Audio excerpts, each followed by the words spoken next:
And on the Baku deal, we're speaking live to Parvana Valiyeva, an Azerbaijani MP and the member of the COP29 organizing committee.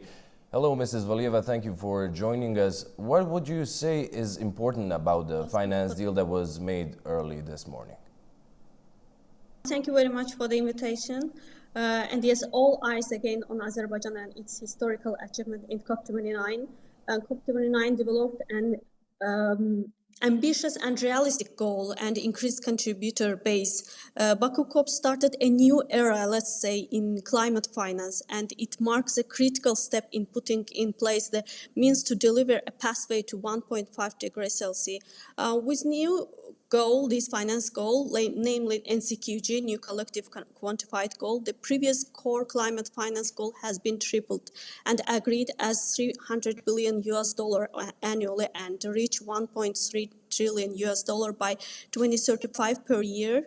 And with this structure, we really changed the architecture of climate finance and ambitious. We believe that we very confident that we will reach to the 1.3 trillion goal by 2035. And the COP29 and Baku finance goal will be always remembered as a reference point.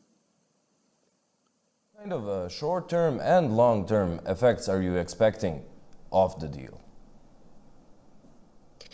Yeah, the adoption of new climate finance goal marks a transformative step in the global fight against climate change, and this ambitious target has immediate and far-reaching implications for how the world mobilizes resources to address the climate crisis. In short term, this new goal sends a strong signal of urgency and commitment. It ensures that more funds are available to address the pressing need of vulnerable nations, communities, from disaster recovery to building resilience against future climate shocks.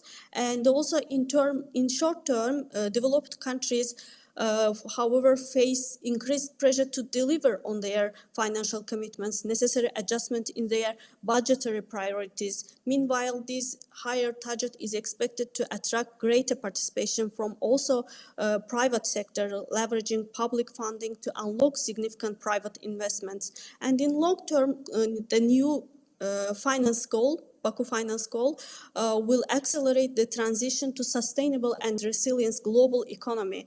Increased financial flows will also drive widespread adoption of renewable energy, sustainable agriculture, and climate-resilient infrastructure by 2030. The higher financial target also has a potential to reshape global finance systems, embedding climate considerations into economic strategies and fostering innovation through private sector partnerships. What steps are going to be taken to ensure that the agreed financing goes smoothly?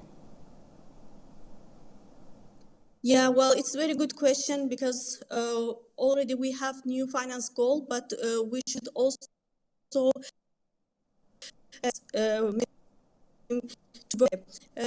first, it is very critical to establish a transparent framework for allocating the funds at the developed nations, like mitigation, adaptation, and loss and damage. Ensuring that the funds reach the most vulnerable populations is essential to promote also climate justice. At the same time, the recipient countries need support to build the capacity required to manage and implement these financial resources effectively.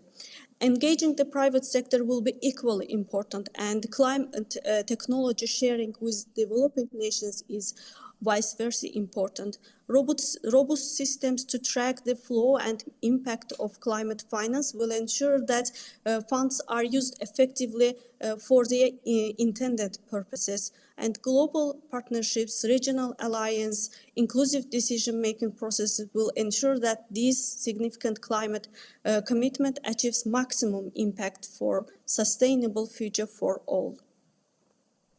Thank you so much.